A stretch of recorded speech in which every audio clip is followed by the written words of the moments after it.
Pick the Nintendo Shack and pray. Frederick from Fire Emblem Awakening says yo.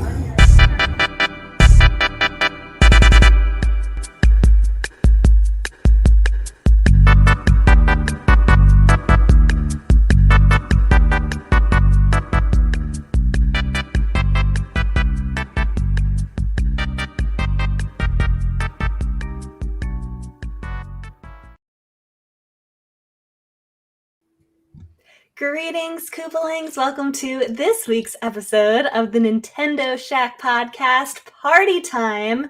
I am joined here, like I am each and every week, with my awesome co-host, Garret. Garret, how are you doing? I'm doing fantastic. How about you, Rebecca? Doing good, thank you. I feel like hopefully our busyness and stress from last week is finally, hopefully, starting to go away. I don't know about you. It's kind of on and off for me. I know it might not be for you yet, but we'll get there. We'll get there. Elena's off tonight, but instead we have a guest who was previously on the Nintendo Shack some time ago, who is joining us again tonight. Everybody, welcome Michael Kazuwara. Welcome. How are you doing? I'm doing all right. I'm doing okay. So I mentioned this before, but there's like an NFT story, and yeah, of course. I tried to research it before this, and I just cannot wrap my head around that. So I'm kind of okay. We'll talk about it.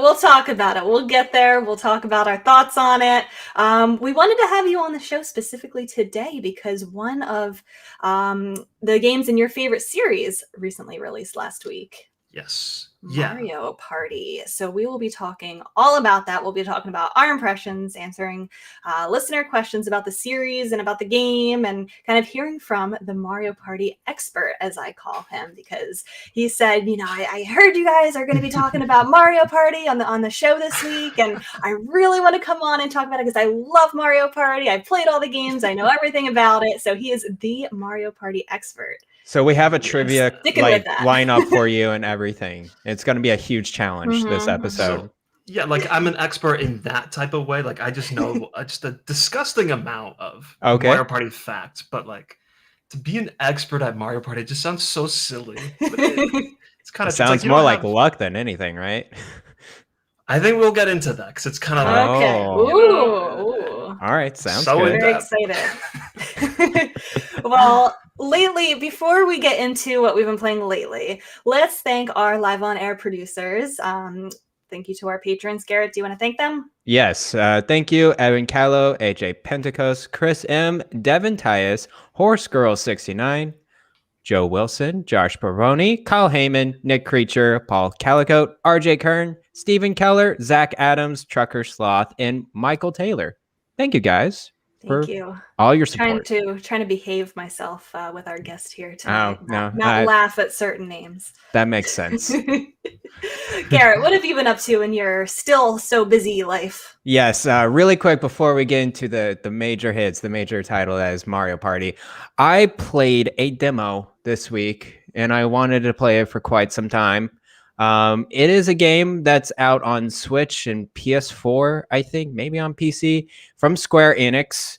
And it's a very small game. It's like a $30 game or whatever, out of the blue. And it was actually in a Nintendo Direct. It's called Voice of Cards, The Isle Dragon Roars, which I feel like same thing as previous Square Enix titles. It's a random name generator. Let's put them all together and see if it makes sense.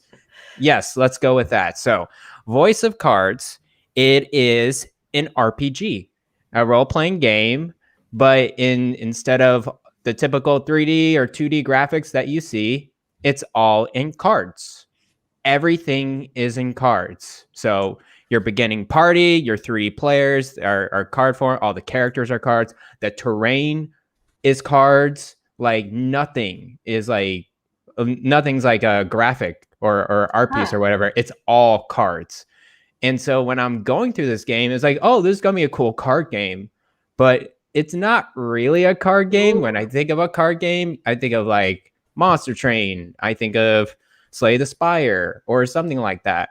There's no random element to this game. It is a typical turn-based RPG. that you would see, like Pokemon. Like I feel like I didn't Dragon get Quest. that impression because I remember seeing it in the direct and thought this looks like a Garret game. This looks like it's mixing, the card game element with the RPG element. Like, what better game for Garret? Yeah. But that's kind of a shame that because it's not like that. Yeah. I got that impression that it was. The only really things they touch up on with like cards, they have card games in there. They're just mini games that you play throughout. And it's really not that fun. They're super easy. And in the battle system, what happens is that in every turn that you do, you add a gem to your turn. So sometimes you accumulate gems over time in the battle, and then you have certain attacks or skills that require gems to attack the enemies.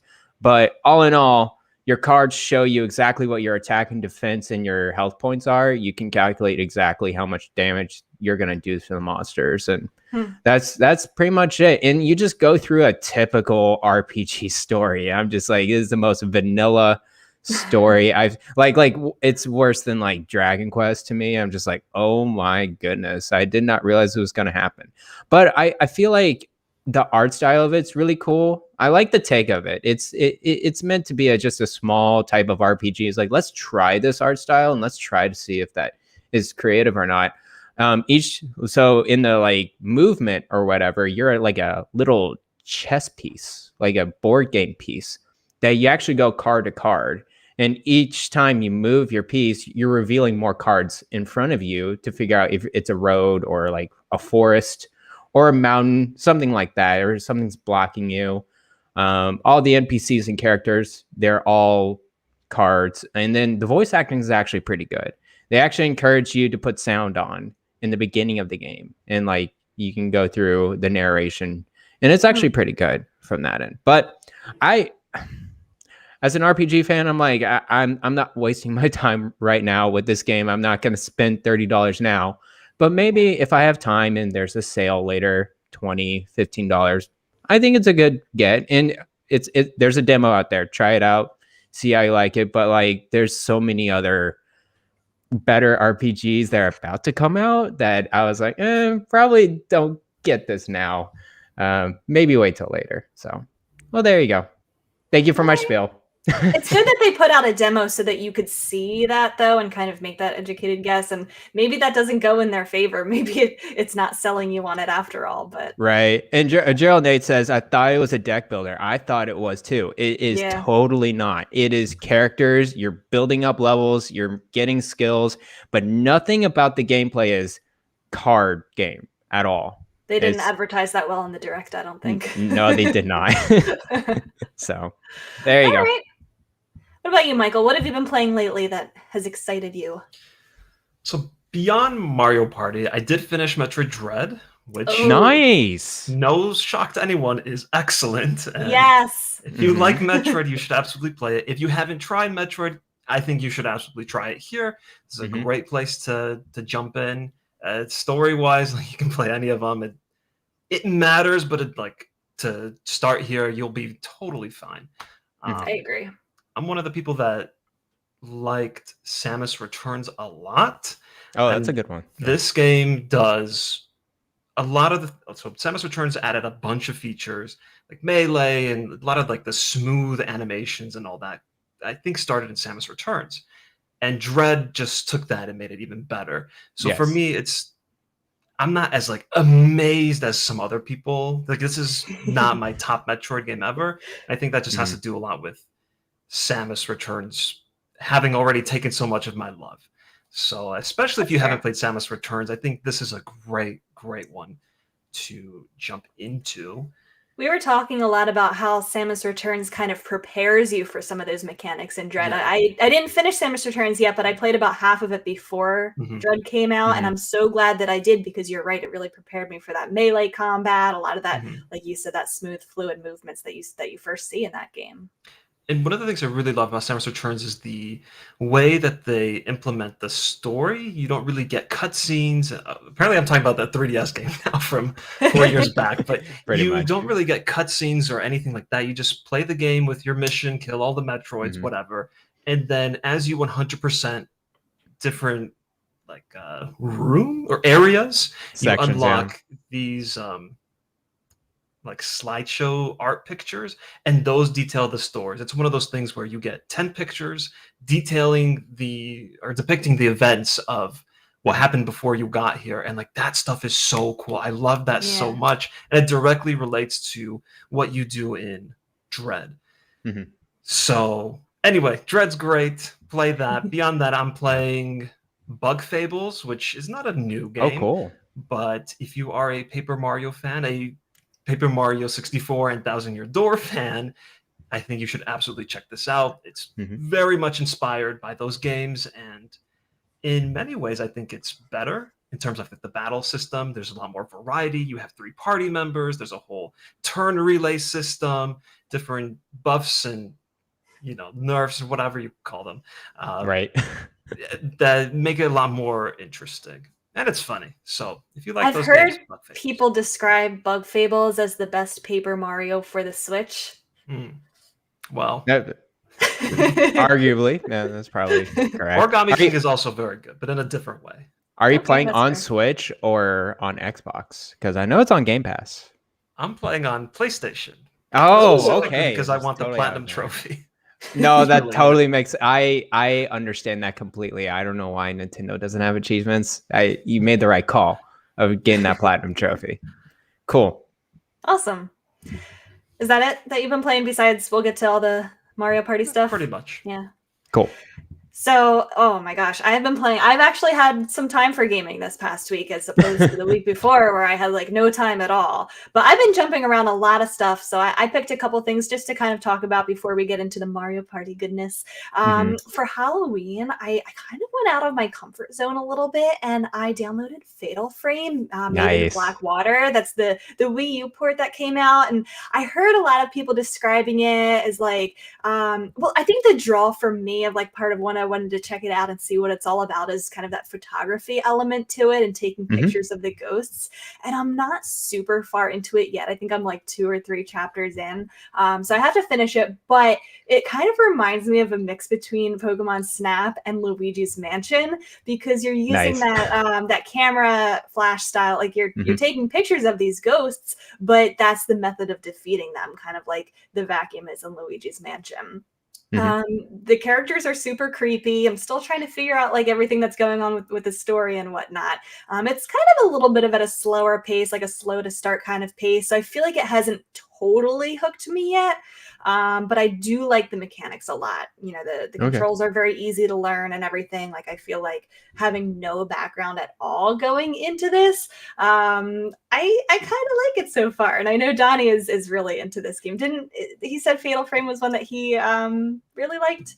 Yeah. I don't know. There have been a couple other Fatal Frame games and I've never played any of them, but I wanted to try it for Halloween. And I think, you know, once things, you know, slow down a little bit with all the games that are coming out, I'll play it here and there, and I want to try to finish it. I like trying new games. That sounds good. I've seen actually some gameplay of this. Is it like basically you put up the camera and you take a picture of the ghost and they're blinded of some kind, or kind of, yeah. So there's a few ways to do it, but like if you can like manage to take it perfectly framed the right way, like you can unleash what's called a fatal frame and take like a bunch of snapshots out of it at once, and like it basically defeats the ghost in a way. Nice. Like you can defeat a ghost with a camera. Pretty much. That's like what I've taken from it so far. but yes, it's out of my comfort zone, but I like that. Good. So the other thing that I jumped back into, I talked a little bit last week how I've been preparing my Animal Crossing Island for the new update.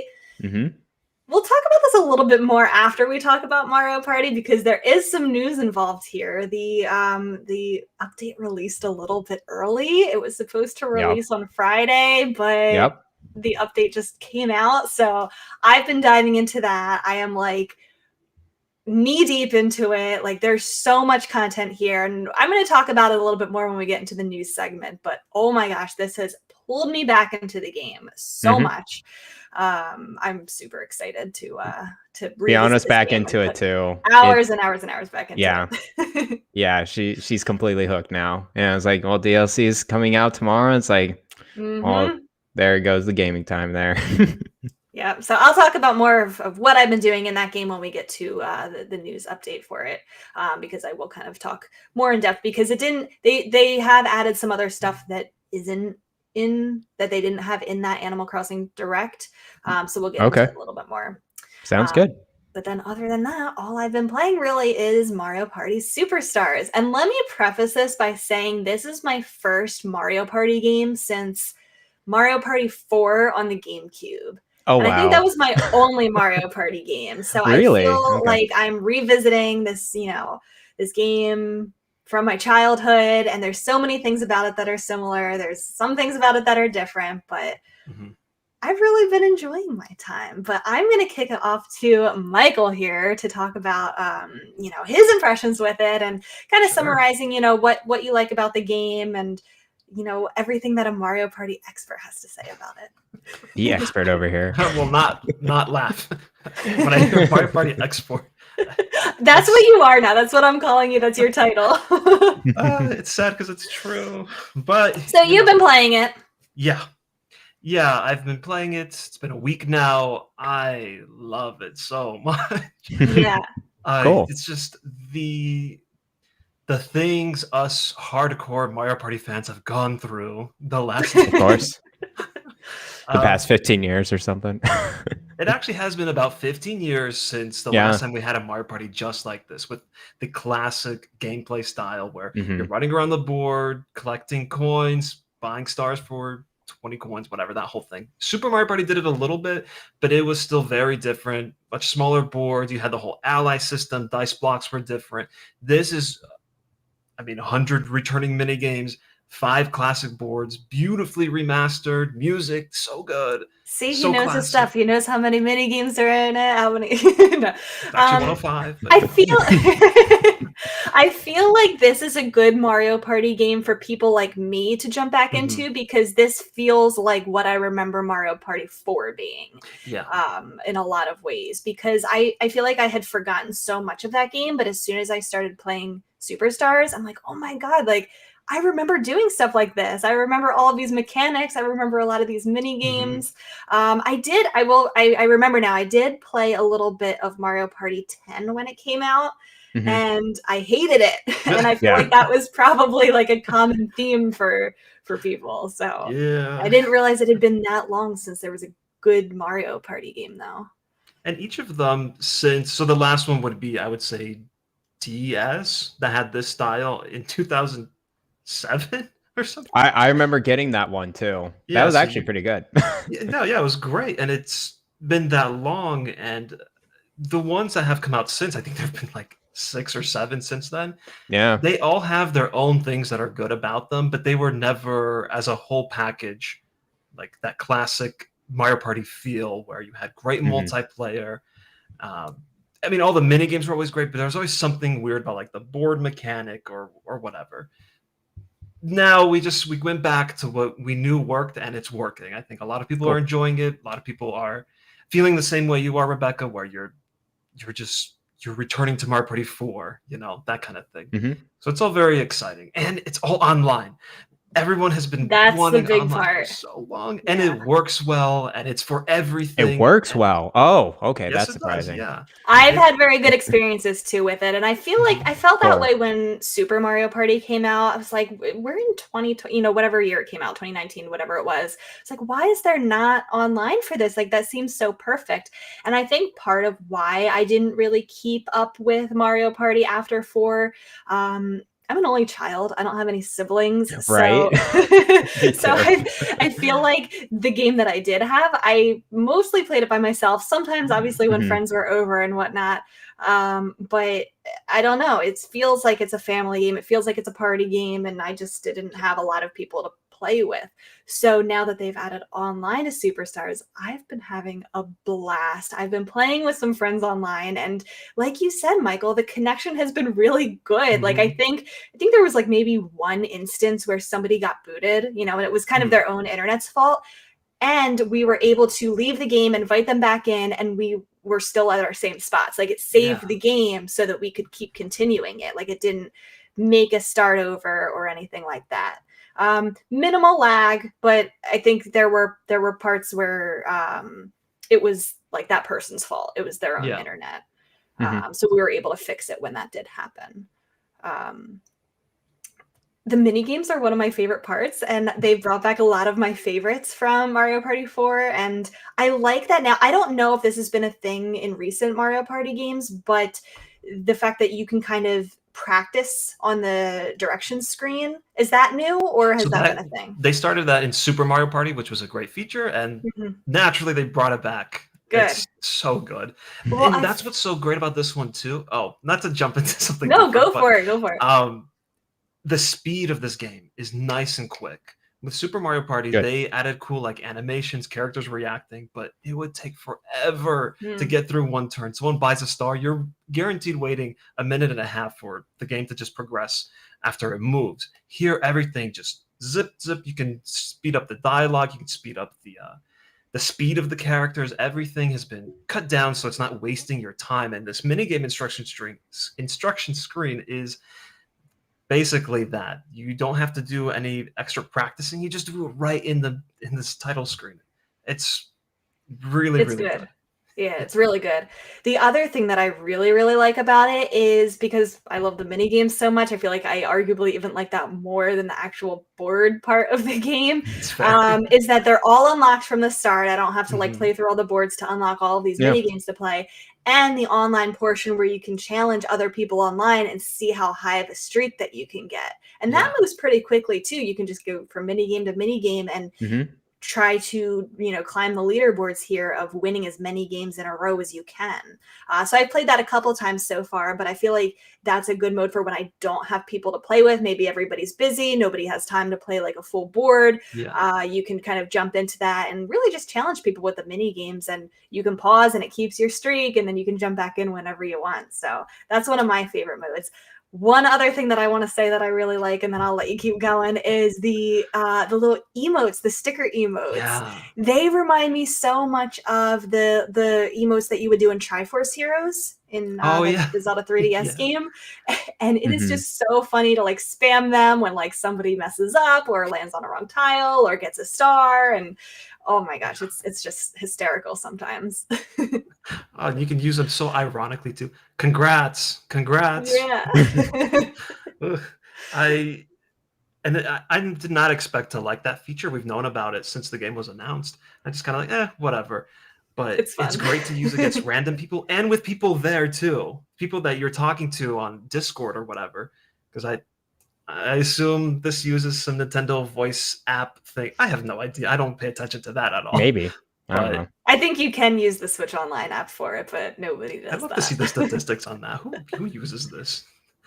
Anyway, yeah, it's great to use against people you're in the same room with. And it's so easy to, I assume, to just make more. Keep releasing them. Give us little updates. Add 10 more. Why not? Better than the taunt system from before, where you would press a button and it would make your character scream or whatever. That's not as fun. Yeah, not as fun. Is it pretty safe to say that you think we'll get boards and characters and stuff added over time? No, I don't think it's safe to say that at all. Ooh, okay. Right. I don't know. I've just been going about like how they've been doing that for like golf and tennis, and they've been doing that for like Pokemon Snap even got new content. Yeah, I think this will all go down to the just the developer. This is NDQ. They've been making the Mario Party games since basically DS, since that change. They are not known to do any kind of update or DLC, anything. The only thing I can think of is that the thing randomly this year where Super Mario Party got online 2 years after. Yeah. Which clearly was because of this game. They added it here. I guess they decided, why not add it here too? Right. So they're not known for that. Then things like golf and tennis, who I believe is Camelot, they're known. Yeah. They have the same update structure, basically, with the releasing of characters and stages or courts or golf fields. What do you call it? Golf fields. Course. Is it a course? Courses. I think Donnie's screaming right now. Donnie's like, what is happening? But they're known for that. And the ND Cube is not. So I will be pleasantly shocked if there is more. I think the opportunity is now for them to start adding updates. I mean, online was never a thing for any of these games ever, and now it is. So it's true. It's possible. But I'm not too hopeful. That's disappointing because I feel like with only 5 boards, I feel like I'm going to get tired of them pretty quickly, and I'm going to be itching for something new. And I mean, if they're already using old boards anyway, it's not like they have to come up with new ideas. Just like make them in this style. I know that's easier said than done, but game development's easy, guys. Our league is a lot more accessible to develop a newer content than ever before. So maybe Nintendo encourages them, but yeah, I can understand them. Hey, this is a great game. You don't really need to put more in there. You don't need to put more effort, I guess, in there in order to boost your sales or more attachment or whatever. So, right. You know, some questions about it. Oh, were you gonna go? I have a quick fire question, guys. Yeah. Top 3 mini games. Go. Book Squirm is number 1. Book Squirm. Okay. Anything? It's the only one that matters. Okay, never mind. Okay, your favorite one, Michael. How about that? Probably Bumper Balls. A lot of people don't like that one, but I like that one a lot. Yeah. Oh man, that brings me nostalgia memories. These mini games when I see them on video, I remember the one that's like you move Mario or Bowser's face.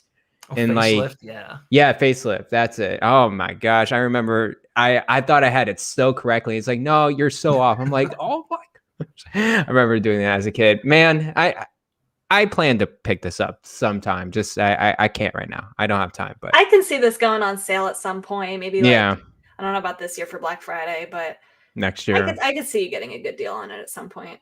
Yeah, for sure. But we do have some questions related to I keep wanting to call it Super Mario Party Superstars. But it's not. It's Mario Party Superstar. Sniper D. Luffy wants to know how many friendships have been ended so far due to this game. I have yelled at the people that I've been playing with. Oh, no. Nice. But no friendships ended. That's a good start. None for me. I haven't lost any friendships, and honestly, I know it's a big joke, but I haven't actually lost any friendships over the last 20 plus years. I will say that, like, wow, I've had I had siblings, and we had the older games, and that's why I've come to love this series so much. I can't imagine playing this one by myself. So I had my brothers, and if you're playing with your brothers, things get chaotic and things start getting thrown, and I remember control sticks being broken. Yep. Throwing the controllers around. Reset button, but that's all happened. But no friendships have been broken. I will say, I have a group of friends from. I don't think I mentioned this, but I run a Mario Party website, right? And I have See, he's an expert. What? He even runs a website. Like, the perfect person for this. This guy's a professional. Oh my god. Mario Party professional. Whoa, watch out. But no, I've had that website. I've met many people who also love the series through there, and I have this group of there's me and 2 other friends, and for the last 8 years we've been playing games together all the time. At least once a week we play some kind of online game together. A lot of the time that was Mario Party over Netplay, right? Not official.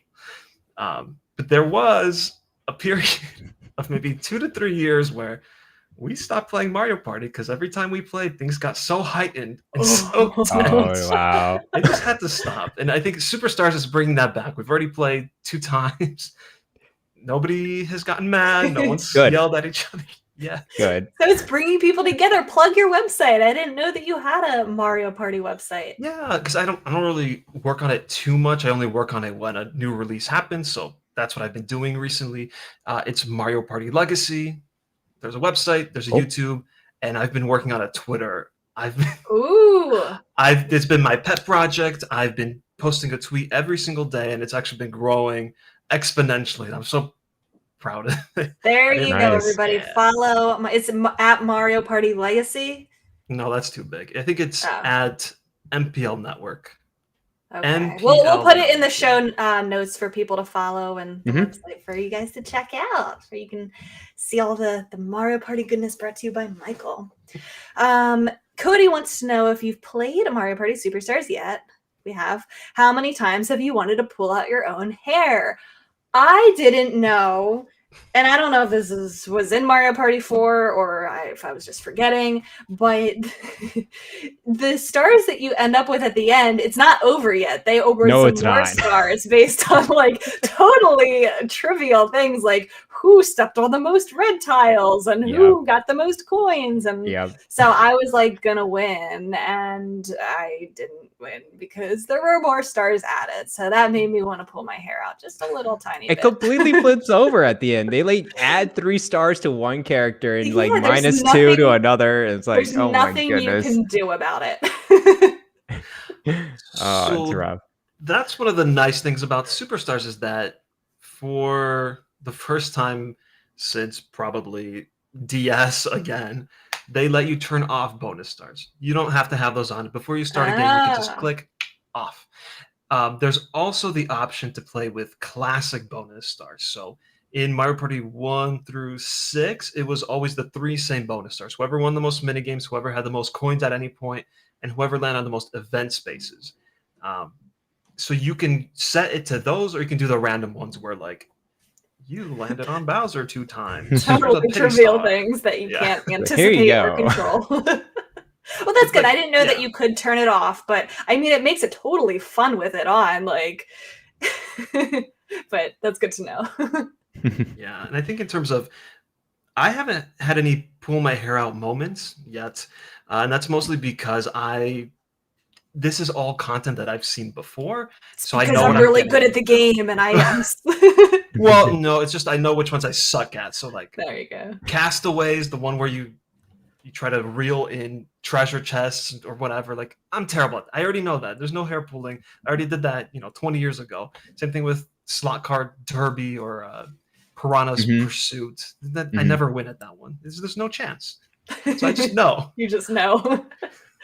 That's fair. Do you remember any hair pulling moments from when you played, Garrett?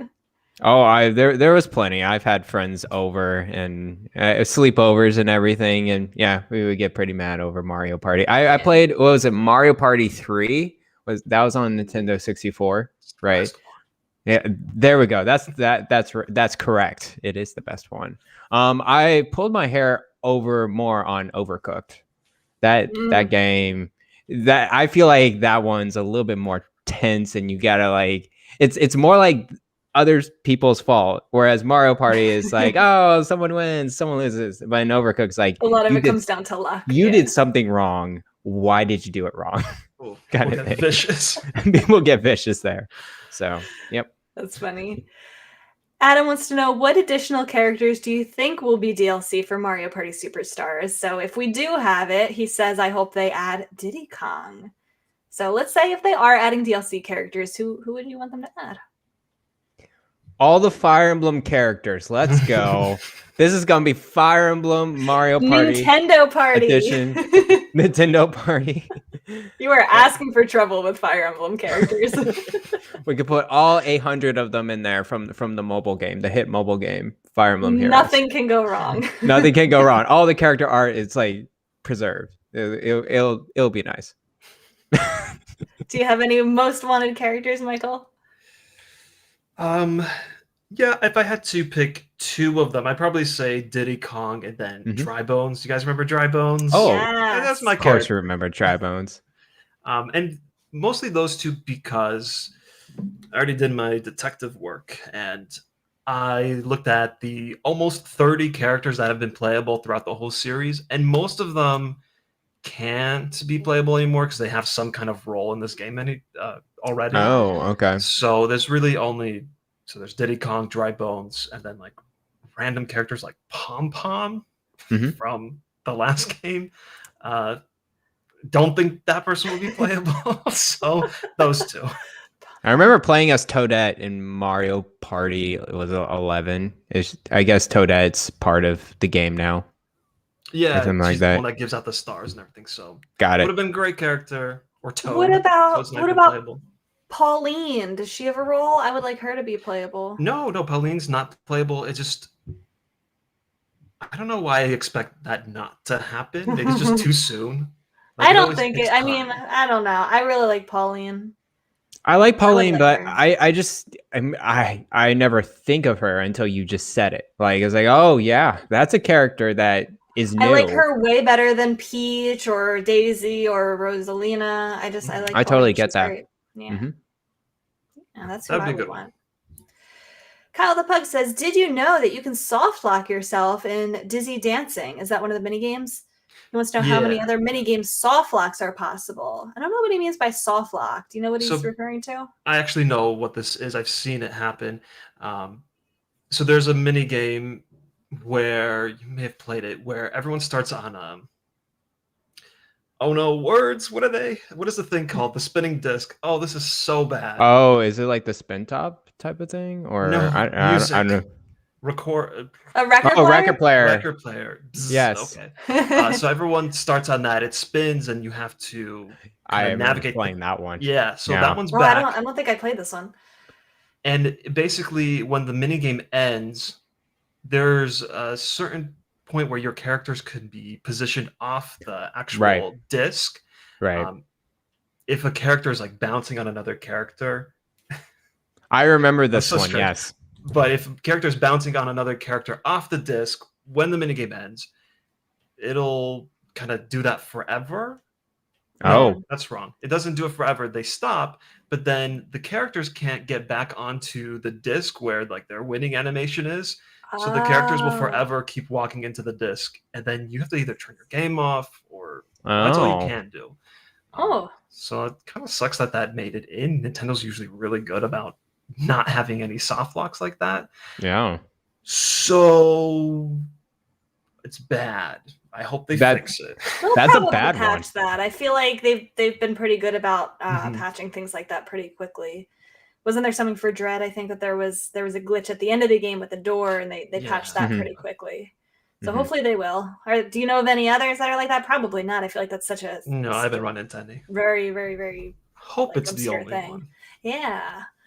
Soundscape wants to know, what are some Mario Party tips to play more competitively? I know we always think about Mario Party as being very luck-based, but he wants to know, what are your best tips to get good competitively? Let's start there. He has a second question. Okay. Be ruthless. Don't be friendly. Okay. You're there to win. You're there to get the most stars.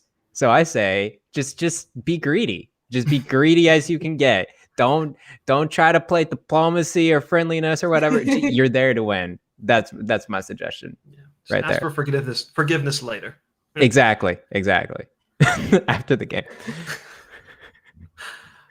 Yeah, I think. So I mentioned somewhere that there is a balance of luck and skill that is involved in these games. It's not all luck. It's very much part of it, but not all of it. And I think that has a lot to do with the just strategizing your moves and having the right items. And I think the biggest tip is just thinking ahead. Always think what you'll be doing in 2 turns ahead. And not just what you'll be doing, but look at other people and what are they doing? Where are they going? This person looks like he's going to boo. I don't think so. I'm either going to get something to protect myself, which actually doesn't exist in this game, or whatever. I have a little example. I was playing on stream with a couple of people, and there's a moment where I was in first place.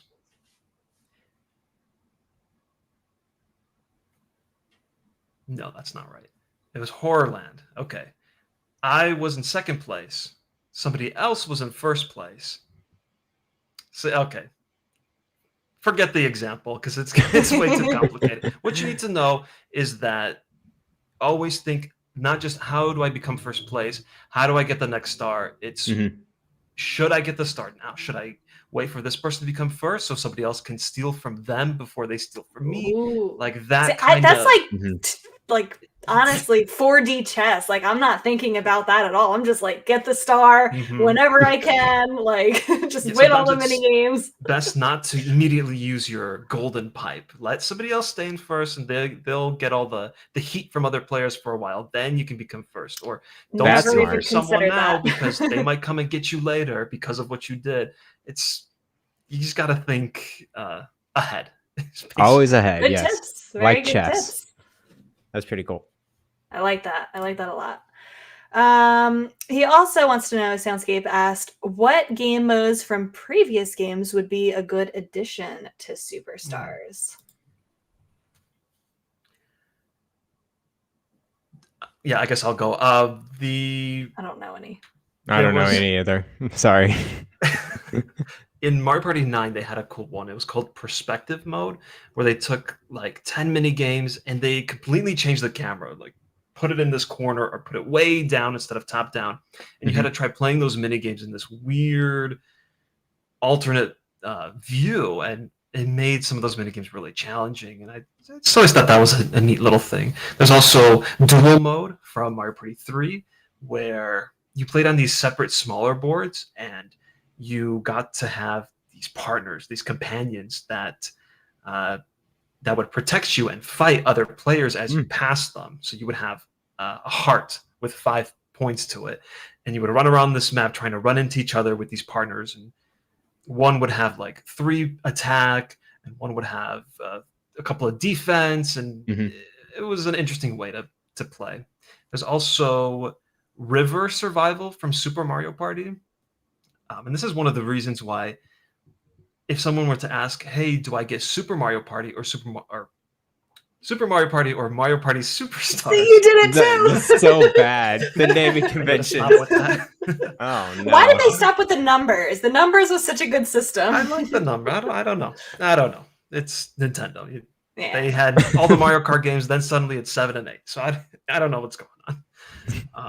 But it's hard for me to say either one is good or the other, right? Because they both have different strengths. One for Super Mario Party is stuff like River Survival. It's that mini game, or it's that mode where you have the Joy-Cons and you're actually like paddling the boat down the river, and you're playing mini games to add time, and it's a whole co-op thing, right? There's really nothing like that in Superstars, and I think it adds a different level of accessibility for people who don't really know Mario Party or don't really play video games. I remember, I think like 2 Thanksgivings ago, I had all of my immediate family come over for Thanksgiving, and then we had like a family come over. So we had this big group, and my parents who don't play video games, they don't care for them, they might even despise them a little bit.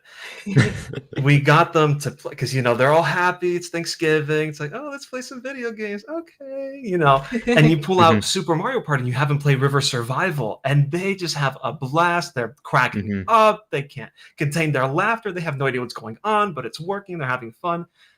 That I don't think you'll get that with Superstars. I think it's just a little too, I don't want to say complex, but it's a little more involved. You need to be more I feel like that's attentive. pretty important for Mario Party to be that kind of game where people who aren't normally into games can easily pick it up and play it. As to make it an actual party game rather than a video game. It's a good point. Yeah. So that. Yeah, again, the knowledge. I'm impressed. I didn't even know until he asked this question that there were other modes in Mario Party games. He's an expert. He's a Super Mario I'm Party so glad expert. I can put this knowledge to use in at least one. At least once. I have my own question to wrap up this Mario Party chat is why is it whenever I roll the triple dice, I always get it to roll on 1, 2, or 3 for all 3 of the dice? Is it just my bad luck? Oh, no. The RNG gods. That. They're not smiling upon you. That's always seems to work out that way. And then your friend rolls and it's like, oh, you got 27 total. 10. Yeah, exactly. All right. Anything else you want to say about your Mario Party Superstar impressions before we get into This Week in Nintendo?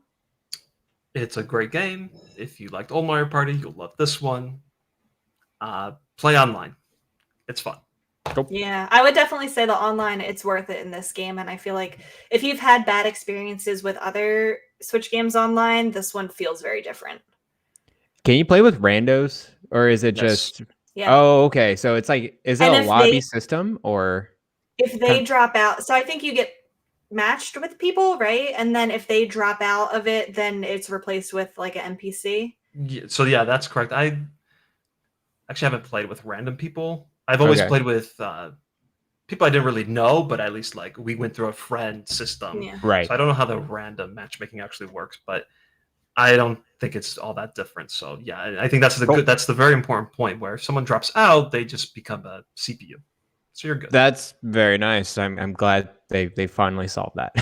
So you can just go online and just play whenever you want. Yeah. And like, I don't need friends around. I just, get Who needs it. Friends? Who needs friends, And don't knock the mini game mode. Try it out where you're climbing wasn't it like tower? You're climbing a tower or whatever they called it to try to get the highest streak that you can.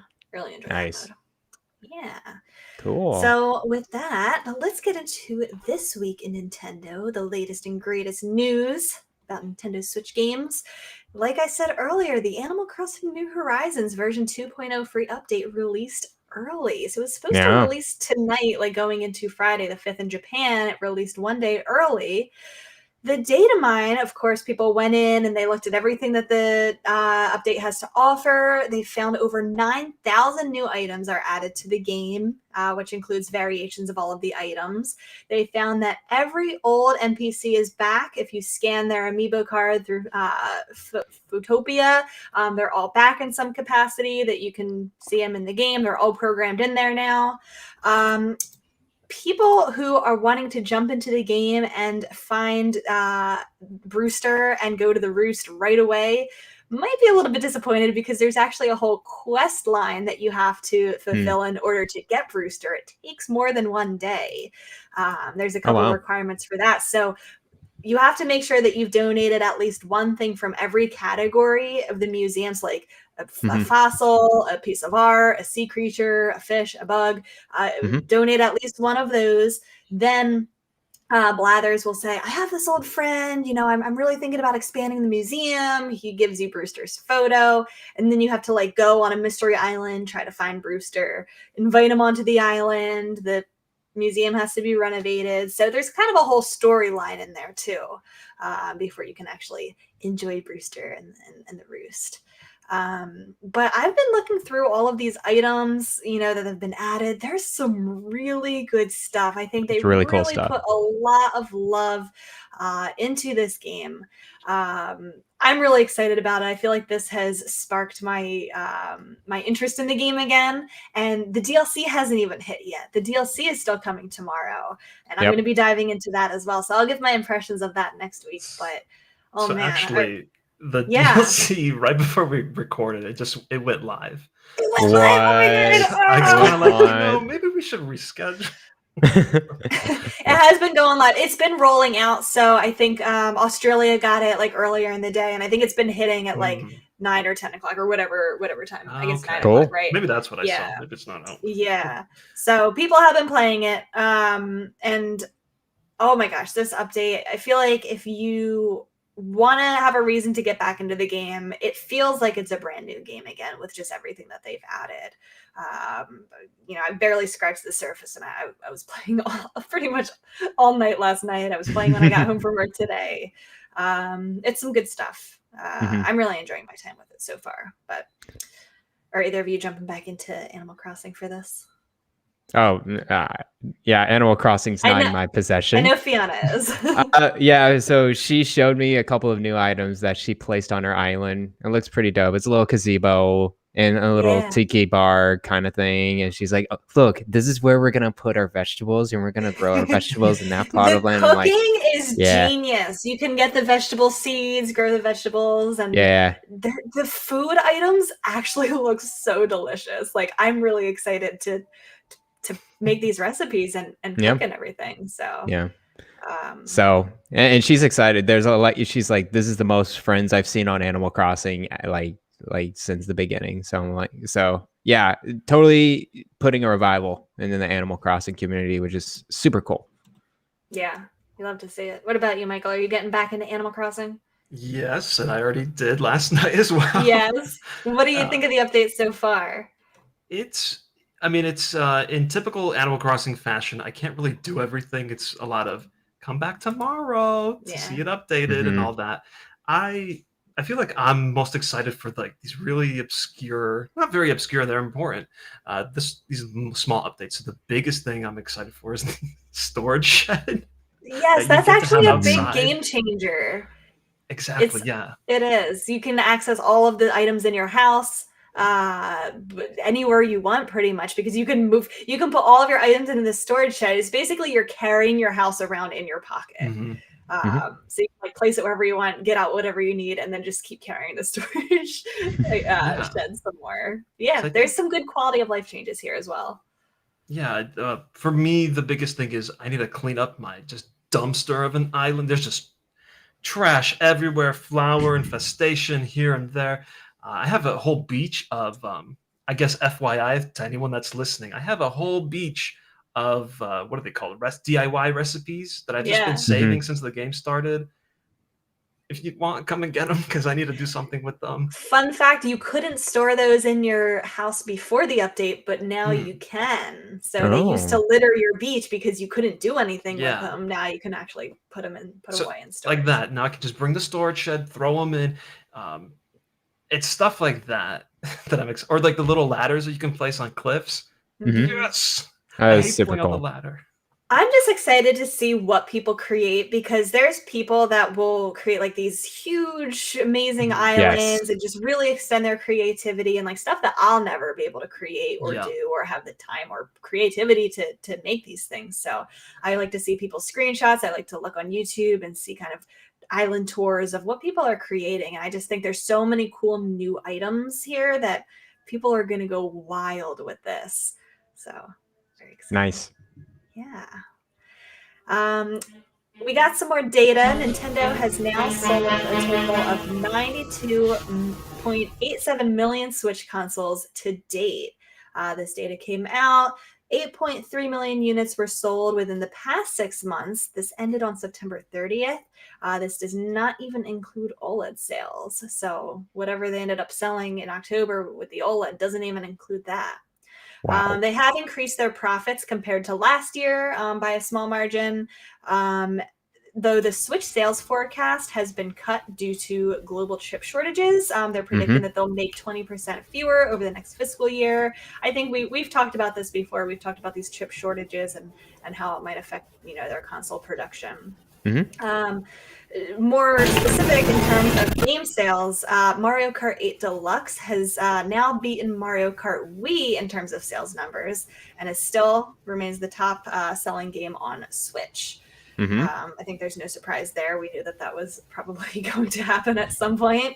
And then we also have an updated sales figure for Animal Crossing New Horizons, has sold 34.85 million copies. Huge number. I bring this up because Yarden is repeating the question that I asked PSVG last night, and I didn't get a chance to listen to the PSVG show last night to hear their answer to this, but I'm going to repeat the question that he wanted us to answer. Is Nintendo making a mistake with ending content updates for Animal Crossing New Horizons after the first huge update and DLC pack? Why wouldn't they want to put out more updates and more paid DLC content to the 30 million players who already own this game? What do you think? Yeah, this is a interesting question. I guess I'm trying to wrap my head around like why did they only put one huge update, and not have like a huge response and see what's the next one. When they say last content and update or whatever, I'm just like last major content update. Yeah, and I'm like, are you really saying that? Like, you could say that, but I don't know. I don't know what to believe from Nintendo these days. How many times did they say last Splatfest? Like 5 too many or something like that. And they still keep going until like this year, right? And then Splatoon 3 is just around the corner. No, with Animal Crossing, I just think they've had a different mindset in there, and they didn't really anticipate all this, I don't know, like community fluff up and like this update support or whatever. I think they were, well, COVID too. So COVID kind of put a big hamper in their development. So I'll say that too. But it didn't really look like from the start that Animal Crossing was going to have major live updates throughout. That it did not compute in their heads that they were going to do that. Right. So I think it's New just Leaf like, only got one major update throughout its right, life, and it came years later. Yeah. So I don't know. I mean, maybe Nintendo's not like wanting to do that as much. Maybe they don't want to allocate as much resources into that because they want to make other games. I don't know. Yeah, I don't know. My thought is, well, yeah, there's only so many free updates that they can put out, but my thought is that they're bringing people back into the game with this free major update, and a lot of those people are going to buy the DLC because of it. Yes. So if they do another, like a 3.0 update down the road, a 4.0 update where they add, a free part of the update paired with maybe another $20-$25 DLC, is that not something they want in the hands of 30 million players? I don't know. Right. What do you think, Michael? I think Nintendo overall is just they should be wildly surprised with the number of people they already have. So I don't think they're really thinking how much an update will affect newcomers. I think they've gathered as many newcomers as they can, and now it's really just about getting the people you already have to get the DLC. And I think if you already own the game and you hear about DLC, then I don't think an update is going to change that. So I do actually believe when they say this is the last major content update, I do actually believe that. I mean, I'm sure they'll still be like, here's one new item, but you're not going to get like the two dogs, the police dogs. They're not going to just show up, which is sad. Right. But, that's true. Yeah, that's a good point. I don't know. I think it's a missed opportunity. Maybe they weren't planning on it, Garrett, but it would, I don't know. I think it would be silly for them not to.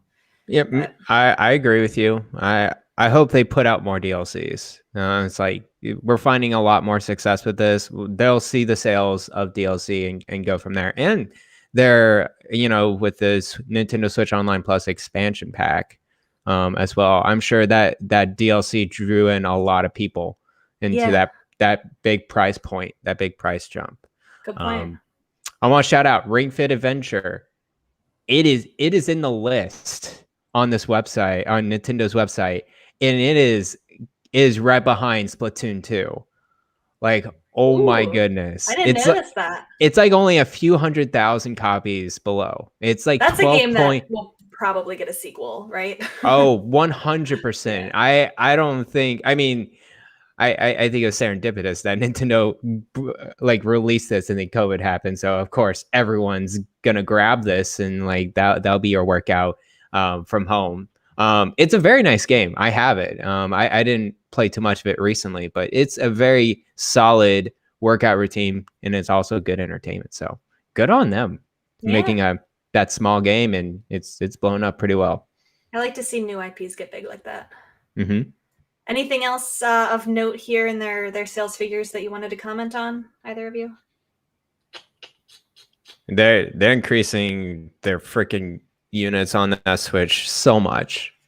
93 million consoles. I think the attach rates are so high. Like how many people own Mario Kart now? With every one fourth? Yeah, something like that. A little bit more than a third, right? Yeah, a little bit more. Very wild. And I think a lot of these series are their best-selling games ever. Zelda, this is probably the best-selling Zelda. This is definitely the best-selling Zelda. Mario Party, same thing. I'm sure Odyssey is the best. I don't know about Odyssey. Probably best-selling main Mario game. Maybe. I don't know about that one, but it's possible. Yeah. Probably not Pokemon, but probably very close. Probably very, yeah. It's interesting to see that they made an estimated 20% fewer next year. I know they mentioned it, but like it's going to be bad for everyone, not just Nintendo. We'll see how it goes next year. And hopefully there's a light at the end of the tunnel with that one. Yeah, I think when in a year from now, when we're reading these sales numbers and we see fewer consoles sold and things like that, like we just got to keep that in mind. I know we keep talking about how we expect eventually the Switch to, if we think it's going to surpass the Wii's total sales numbers, which is like what, 103 million or something like that. Just to keep this in mind, that even though we're seeing this growth now, those chip shortages are going to slow things down a little bit. Yeah. But yeah, in other news, the Shin Megami Tensei 5 review scores are out. It is doing quite well. It's sitting at an 87 on both Metacritic and OpenCritic. I didn't realize the game comes out the 11th, so they were pretty confident to send out those review copies and lift embargo more than a week before the game comes out. Right. Yeah. So Famitsu had a review score like probably a few days ago. So I'm like, okay, reviews are about to come out in a few days. And I've read some of the reviews and I'm like, oh, this is so Shin Megami Tensei. And I think every reviewer playing this game knew it. And of course, they're going to give it the good scores that it did. And I think they got a lot of time with this game because people are like, yeah, I played like 50 hours, 60 hours. I think that's like a lot to do in a week. Yeah. So they probably had it. Yeah, they probably had it for. Is it for quite a while or is it only a week? It depends on when the publishers decide to send out. Yeah, codes. That's true. Yeah, sometimes it's a week, sometimes it's more.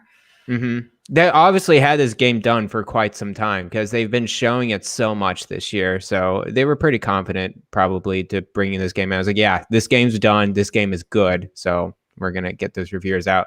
I love GameSpot's negative comment on this game where it's like, sometimes you just get totally unlucky and you get annihilated. And I'm like, yeah, you do. That's the Shin Megami Tensei style. So I don't know if you guys ever played these games, but they're turn-based games, very similar to Pokemon. It's a monster catching game. And they are known to be the Dark Souls hard RPG of the JRPGs. Like, you go into a battle, you don't know if you're going to win or not. And you got to put the difficulty down. Like, if you're new to the games, you put it on easy. Even though you're an expert on turn-based games, you put it on easy because these games are not to be messed with. So, but it looks like everything else looks super cool. It's obscure. It's dark. It has a great story. Has a great UI design. It's everything that me and Ryan Turford from the RPG Cave wanted it to be. So very, very excited for this game. I probably still won't have time to play it day one, but I will try a little bit. The Data Wizard in chat says if you play this game, there's a 20% chance you'll lose for no reason. Yes. That sounds so infuriating. Not wrong. It's like you have to save quite often, and you go into a boss battle. It's like, well, we'll see how it goes, even though I'm maxed out on everything. Yeah. All right. It gets pretty rough. Compared to Tokyo Mirage Sessions #Fire Emblem. Yeah, #FE. So yeah, it's in the similar vein for sure. I think Tokyo Mirage Sessions is easier. It's a little bit more friendly, accessible. But the tone of that game, pretty similar. Like, you get the same UI design, and same turn-based strategy going on there. But it's slightly darker and more obscure. Where basically every Shin Megami Tensei game's about Tokyo or whatever city being a post-apocalypse, and then there's demons, and you gotta figure out where to get your characters from point A to point B through all of this stuff happening. So it looks fantastic. So can't wait to dive into it. Exciting. Here's the story that Michael's been eagerly awaiting for us to talk about. Nintendo's lawyers strike again, this time against a Mario NFT gambling game. There's an unofficial game called 1UP that's been using Super Mario assets to promote an NFT-based gambling platform.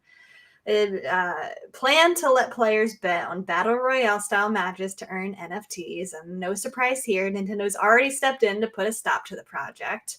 Maybe the one time that we're kind of glad Nintendo has stepped in to knock down a fan project. For anyone who doesn't know what NFTs are, Garrett, why don't you go ahead and explain that in easy to understand terms? Well, that's impossible, but I will try to make it very conceptually. So NFT stands for non-fungible tokens. And my understanding of it, it's like this digital type of item or trademark. Think of it as a trademark, but it could be like an image, it could be like a video, it could be anything. But you if you have that NFT, you own kind of the copyright to it or something along the lines of that. Not even the copyright. Yeah, I don't know.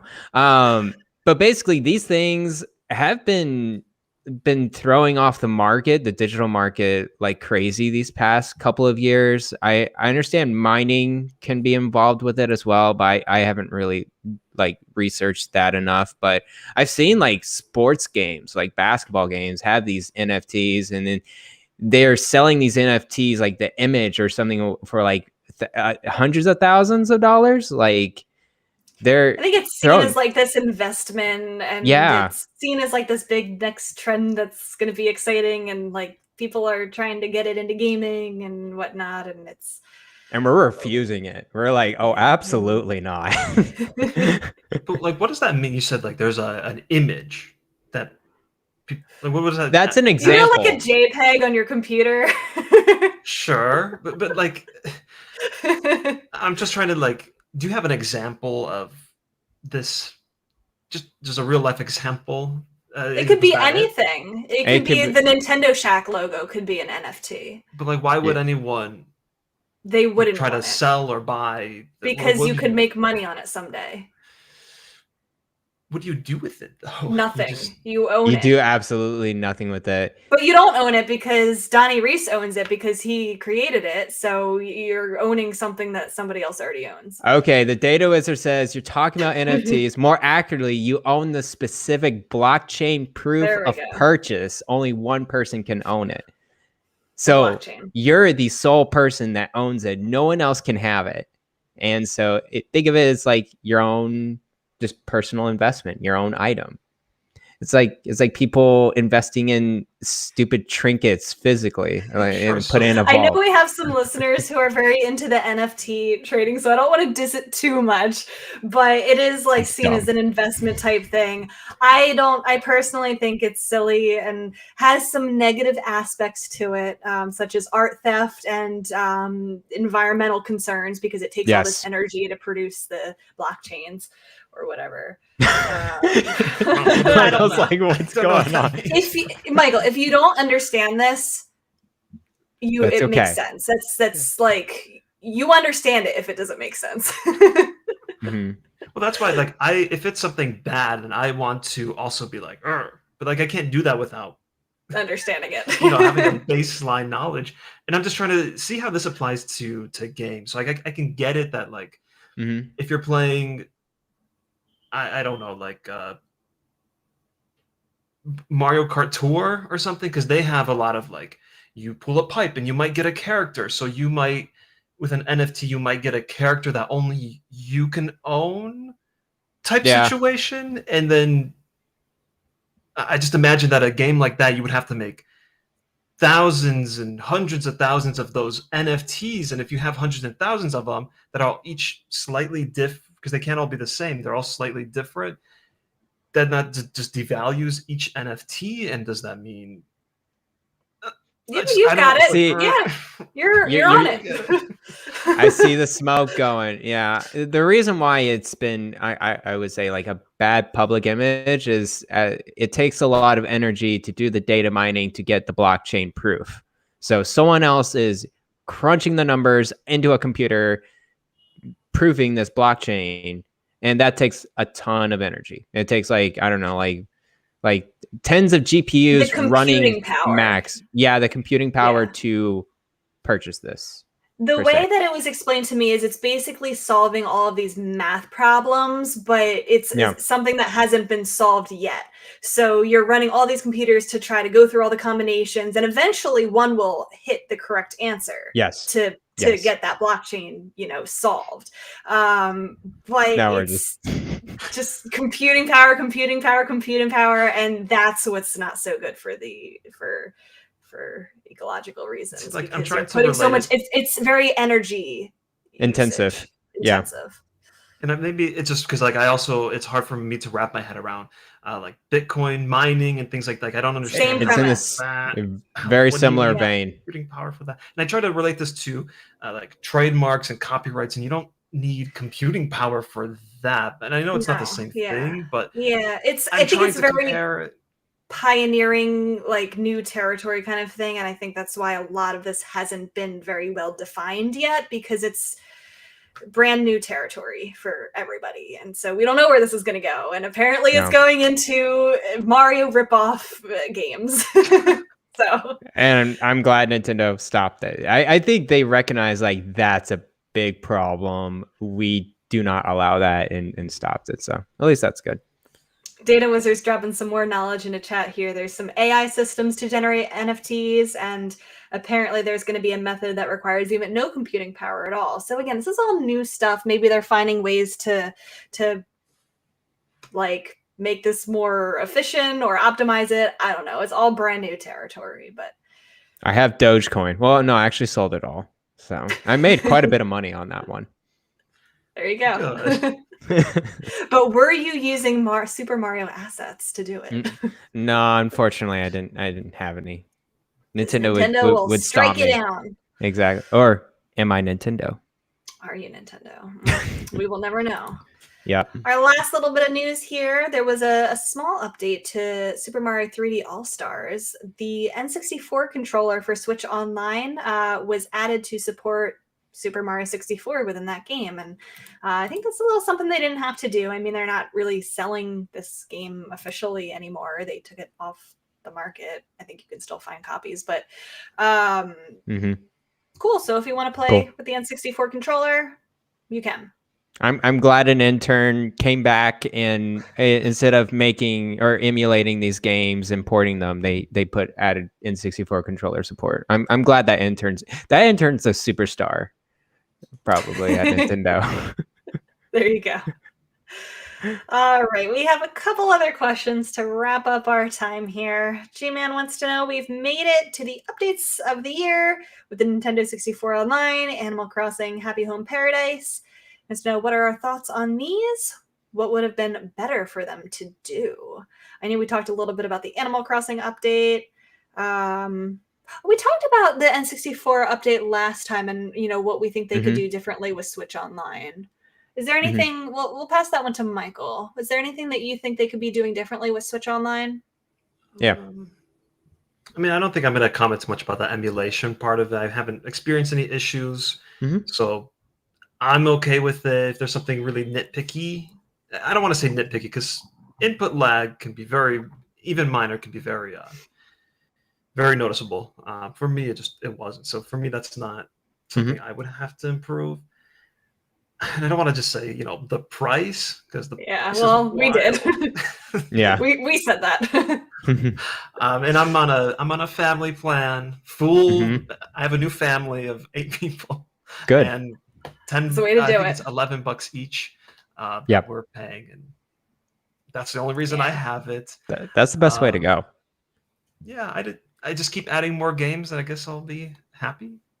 Yeah, that's what I'm thinking too. It's just put more N64 games over time, and I'm in a family plan too, and just I'll be happy with that.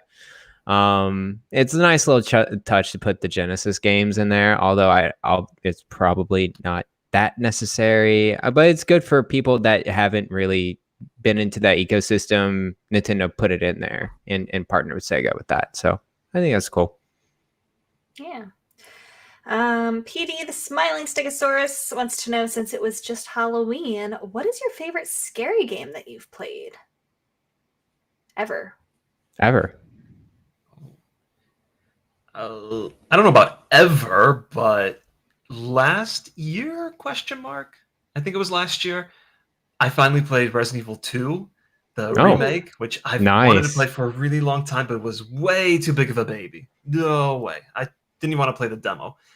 But I I was asked if I wanted to do the Resident Evil 3 review for the Hollywood Reporter, and I was like, oh, I do, but I don't. And I said yes. So then I went back and played 2 in the same weekend, and I loved it all. It was so good. It's such a well-crafted, quality game. Everything about it is very smart and polished, and yes, it does get scary, but it's not the end of the world. It's really not that bad. So if you're scared of it too, I recommend you give the demo a try. But that's also scary, but just give it a try.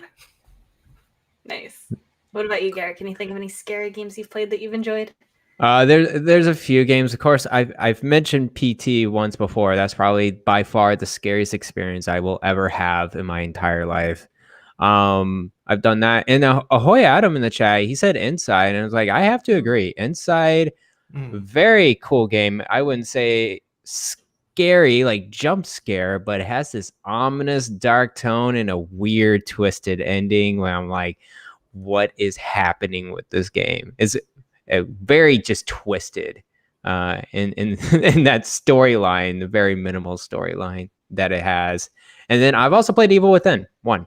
And that one, I played it on hard, and that was my mistake because I run out of bullets super quickly, and I have to run around with a knife while a crazy maniac spider lady tries to like chew my head off.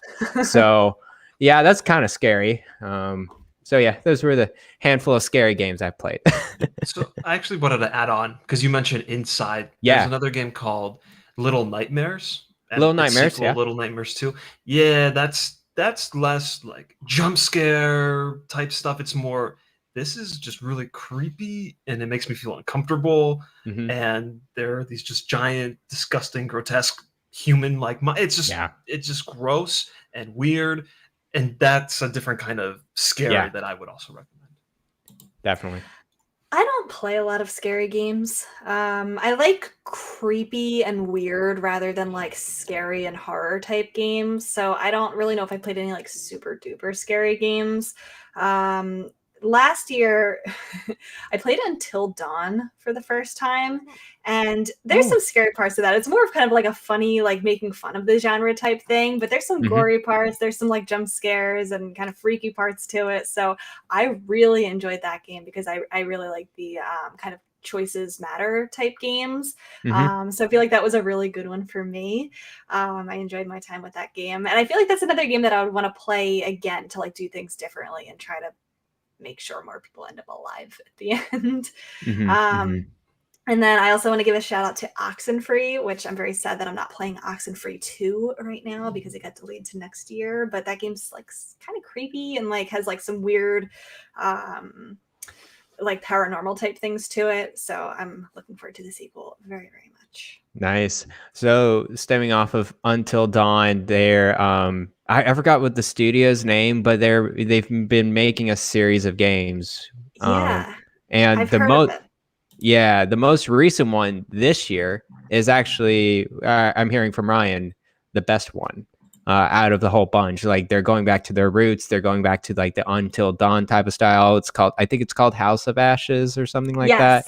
And it's about the squad going in the Iraq War, and they thought they found this nuclear arsenal, but instead they figured out an ancient tomb. And of course, it's kind of the Until Dawn type of scenario where you make choices and people die or you save them, depending on what you do. So, recommendation there. I want to check out their other games as well because I've heard that they've been putting out some good stuff. Yeah. Ante wants to know, why am I so addicted to Pikmin Bloom? Oh my gosh, haven't touched that game since we talked about it last week. It sends a notification to my phone every morning with what the weather is going to be like. So it's my weather app now.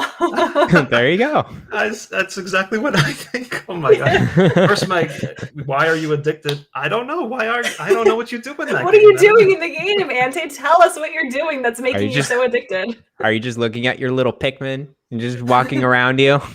And it's so funny because it's like I get the notification, you did 3,000 steps today, and that's what it does. That's it what the still game counts does. it. Yeah, even if you're not using it. So I guess it's a good like in the back of your pocket pedometer type thing. He also wants to know, when will we get Nintendo/EA to get Beetle Adventure Racing, the greatest racing game ever, on Nintendo Switch Online? I'm very glad that you feel this way, Auntie, because that is the greatest racing game of all time. But I'm very sad to tell you that it will never see the light of day for several reasons. Number one, the developer no longer exists. Number two, EA has much bigger fish to fry and will not care about a game from 1999 that like didn't sell well. And number three, like Volkswagen Beetles don't even exist anymore. I'm pretty sure those went out of business and have been discontinued. So like the number of licensing issues that they would have to like jump through hoops to get this game on a Netflix-like service is not worth it to anybody involved. We will never see this game ever again. I'm very sorry. And that's okay, because it's just Beetle Adventure Racing, right? It's not just Beetle Adventure Racing. It is the Beetle Adventure Racing. I still think of just the Beatles, just like the bugs. Every time you say that. Because you thought that's what I was talking about for the longest time. Well, that's actually how I think, because I never played this game when I was younger. I was within the last 5 to 10 years maybe that I played it, and when you see it on a listing, that's exactly, I thought you'd like ride on giant beetles through the grass. That's where my mind went. And no, it's an actual, like the car. And dang, it's a good game though. It's really good. Thank you for sticking up for this, because nobody ever believes. Garrett and Elaine do not believe that this is a amazing game. I'm outnumbered. I'm going to be completely honest with you. I played a little bit of, and people are going to send me hate mail after this one. Of course they will. Maybe it's just because I didn't grow up with it, but I played some Mario Kart 64 on Switch Online, and it's fun, but it's not Beetle Adventure Racing. Bad emulation. That's all I'm going to say. No, the emulation was fine. I'm talking about the course inspiration. I'm talking about the controls. Man, Beetle Adventure Racing was there. Diddy Kong Racing's the best, but yeah. Maybe that's true, but I'm just saying compared to Mario Kart 64. Mario Kart 64. Yeah. Okay, I'll give you that. I don't have much lenience with Mario Kart 64. I'm glad Michael agrees with me. Well, I don't know about the whole Mario.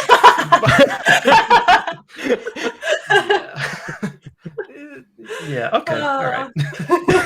Stemming off of that conversation. But no, I don't think we'll ever see that game will ever see the light of day. I'm sorry. And then finally, Hat Dude wants to know, Mario Party is the ultimate family wrecker video game. Cards Against Humanity is also a friends and family wrecker. If you're playing Cards Against Humanity with your family, that is a cool family. I can imagine that being awkward. That is awkward. He wants to know, would you play Nintendo-themed Cards Against Humanity, a G-rated version, of course? What kind of cards would be in it? And I read this question, and I loved it, because I would absolutely play this. I think that there's so many fun themes that they could incorporate with this. I think they should do it. I agree with you. Do it, Nintendo. Do this Cards Against Humanity version of Nintendo. That would be really nice to do. They can include all their, their best franchises and kind of funny situations with the characters, and they could even probably slip some euphemisms in there somewhere that it sounds like it's going to be funny for the kids, but maybe Mario's had too many rooms type things Yeah, totally. No, you can put in. I mean, they have a lot of franchises just to pull from, deep cuts. Yeah, they could totally make a game like this. I would play it. Would you play it, Michael?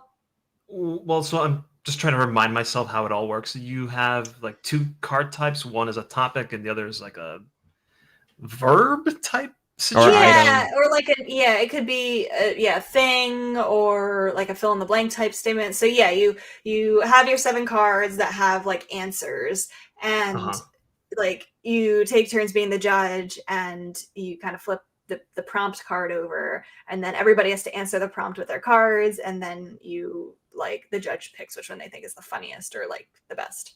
So what would be like a prompt example? Maybe a Nintendo version prompt. Yeah. So I guess like a prompt could be like,